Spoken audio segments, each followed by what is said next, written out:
Qualquer intenção de falsidade é mentira, de Santo Agostinho Bispo e doutor da Igreja.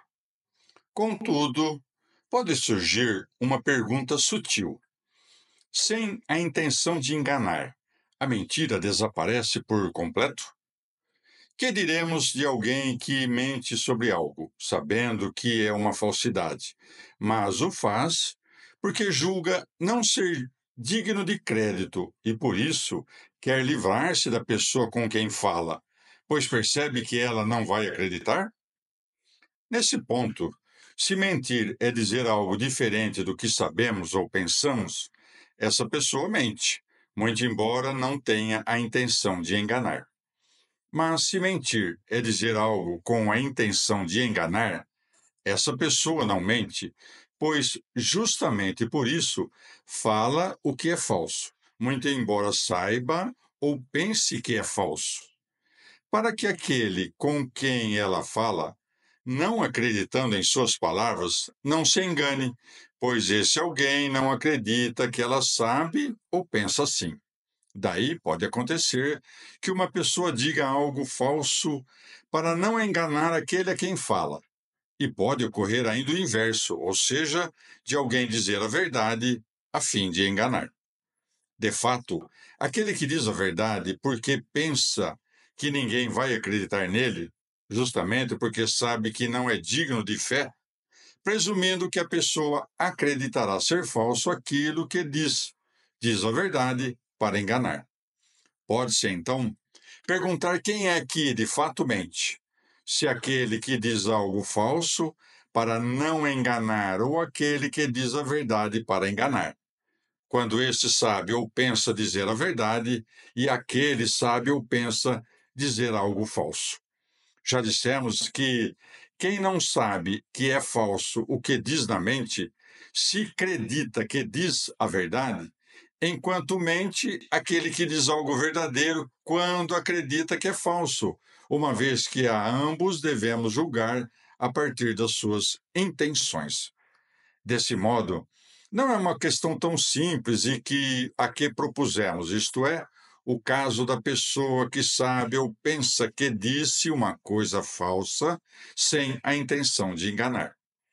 Como quando um homem sabe que um determinado caminho está ocupado por ladrões e uma pessoa, preocupada com sua própria segurança, receia seguir por esse caminho. E aquele primeiro homem, sabendo que essa pessoa não acreditará em suas palavras, lhe diz que ali não há ladrões, a fim de não deixá-lo ir por ali, já que ela acredita que há ladrões. Assim, uma vez que ele disse que não há ladrões, a pessoa decide não acreditar, seguindo por outro caminho, uma vez que supõe que ele seja mentiroso.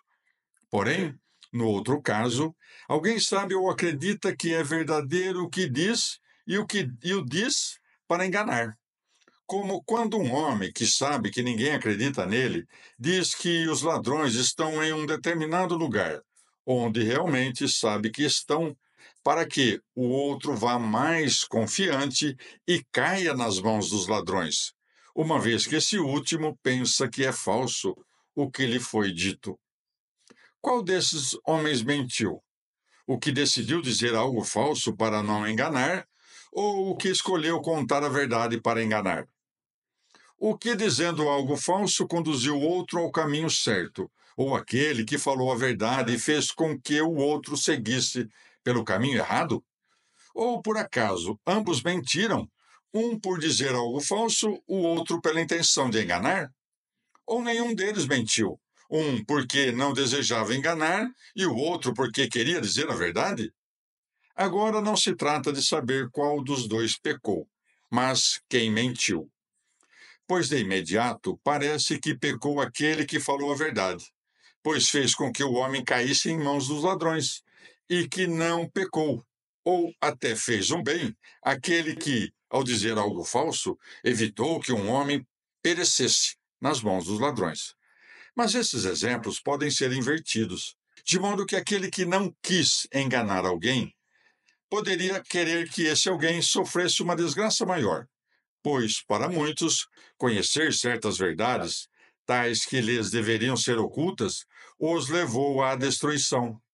E aquele que quis enganar alguém poderia fazer algo útil a esse alguém. Pois a quem, ao conhecer a verdade de algum mal sofrido por seus entes queridos, atente contra a própria vida, o que não fariam se considerassem falsa a informação. Assim, ser enganado lhe foi proveitoso, como para o outro foi prejudicial conhecer a verdade. Portanto, não se trata da intenção de ajudar ou de prejudicar, ou se o primeiro disse uma falsidade para não enganar e o segundo a verdade para enganar.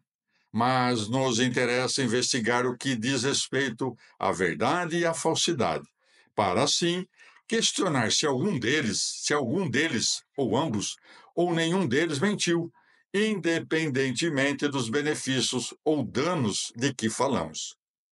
Se a mentira consiste em afirmar algo falso com intenção, mentiu o primeiro que desejou dizer, e de fato disse algo falso, embora não tenha enganado. Porém, se a mentira consiste em afirmar qualquer enunciado com intenção de enganar, não o primeiro, mas o segundo mentiu, porque disse a verdade com a intenção de enganar. Mas se a mentira consiste em dizer algo com intenção de qualquer falsidade, então ambos mentiram. O primeiro porque quis afirmar algo falso, e o segundo porque, com sua verdade, quis fazer crer que era algo falso. No entanto, se a mentira é dizer algo falso com a intenção de enganar, então nenhum dos dois mentiu, porque um disse uma coisa falsa para persuadir a verdade e o outro disse algo verdadeiro para induzir ao erro. Estaremos, pois, longe de toda temeridade e de toda mentira, se, quando precisarmos falar e desejarmos persuadir alguém daquilo que dissemos, simplesmente afirmamos o que sabemos que é verdadeiro e digno de crença.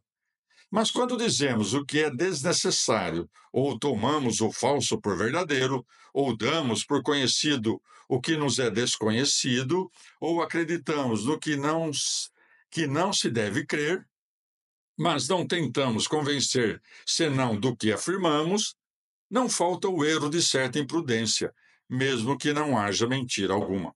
Portanto, não se há de temer nenhuma das definições acima, quando se tem em si a intenção bem consciente de expressar o que sabemos, ou o que opinamos, ou o que acreditamos ser verdadeiro, e não procuramos persuadir a outra coisa, senão quanto ao que anunciamos.